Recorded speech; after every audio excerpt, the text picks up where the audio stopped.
कुरुक्षेत्र में कौरवों और पांडवों के बीच 18 दिन तक घमासान युद्ध चला था। एक ओर धर्म के लिए लड़ने वाले पांडव थे तो दूसरी ओर छल कपट और धोखा देने में माहिर कौरव। उन्होंने छल से युद्ध जीतने के लिए एक रणनीति बनाई। उनकी योजना थी कि वो अर्जुन को युद्ध में उलझाकर चारों भाइयों से दूर ले जाएंगे और फिर युधिष्ठिर को बंदी बनाकर युद्ध जीत लेंगे।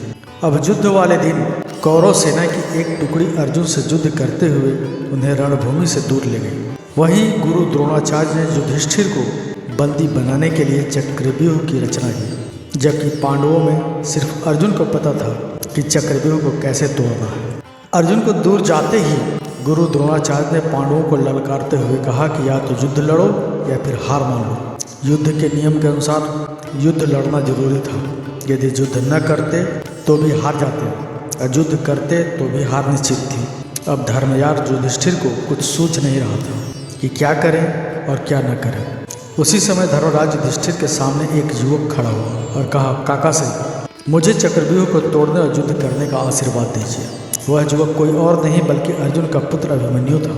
अभिमन्यु अभी मात्र 16 वर्ष का ही था, लेकिन सभी जानते थे कि वह युद्ध कौशल में अपने पिता के जैसा ही निपुण है। युधिष्ठिर ने अभिमन्यु को मना किया, लेकिन अभिमन्यु नहीं माना। उसने कहा, मुझे चक्रव्यूह तोड़ना आता है। जब मैं अपनी माता के गर्भ में था तो पिताजी ने माँ को चक्रव्यूह तोड़ने का तरीका बताया था। बस तभी मैंने इसे सीख लिया था। मैं आगे रहूँगा और आप सब मेरे पीछे पीछे आइए।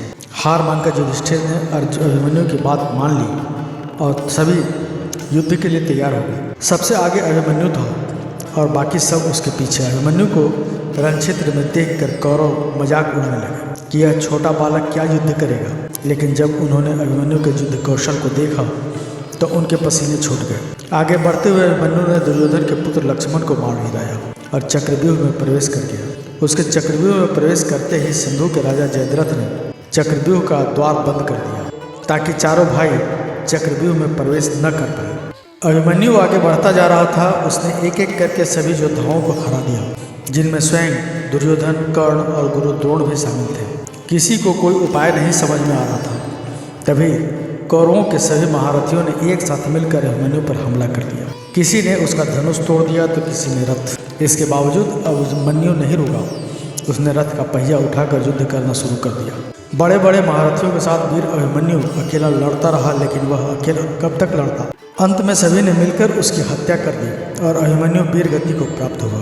अभिमन्यु की मृत्यु के बाद अर्जुन ने प्रतिज्ञा ली कि वह अगले दिन युद्ध में जयद्रथ का वध कर देगा। आज सूरवीर अभिमन्यु का नाम कर्ण और अर्जुन से भी पहले सम्मान के साथ लिया जाता है। तो मित्रों, हमारा ये प्रयास आपको कैसा लगा कमेंट करके जरूर बताएं। वीडियो को लाइक कर दें, चैनल को सब्सक्राइब करके बेल आइकन दबाना ना भूलें ताकि हमारे वीडियो संबंधित नोटिफिकेशन आपको हमेशा मिलती रहे। धन्यवाद।